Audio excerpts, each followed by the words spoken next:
In this video, we're going to be looking at the Old Norwegian Cast On method, which is also called the German twisted cast on. It's very similar to the long-tail cast on method, but there's an extra twist in this cast on which makes it more stretchy.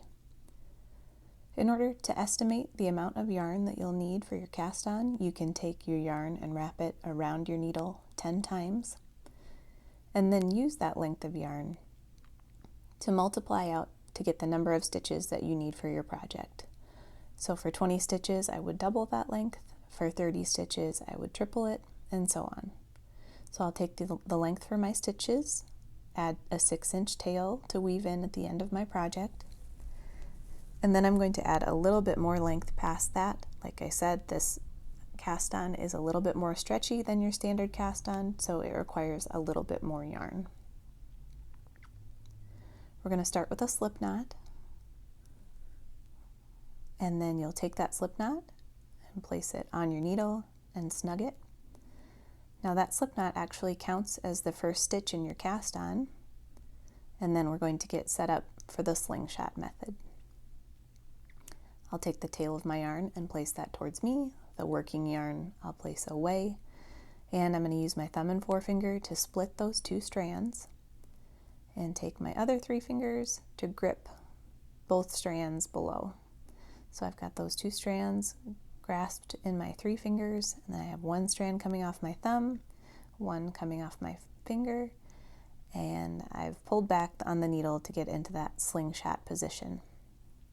To do this cast on from here, you're going to take your needle up around the outside and up from underneath both strands at your thumb. Take the tip of your needle and trace it down your thumb to capture this strand.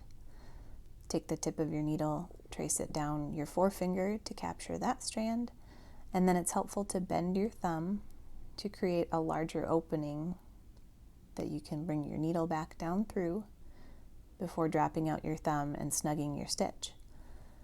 So that creates the second stitch in your cast on. Again, that slip knot was the first one, and we've just made number 2.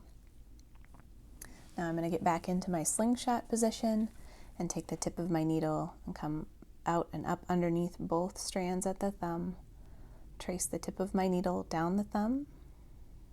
Trace the tip down my forefinger. Bend my thumb to create an opening and bring the tip of that needle back down through.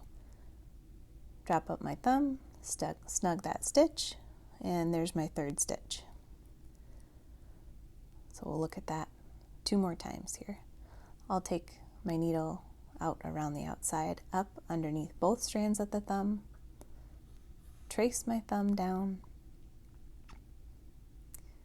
trace down my forefinger, capturing that strand, bend my thumb, go back down through that hole. Drop the thumb, snug your stitch,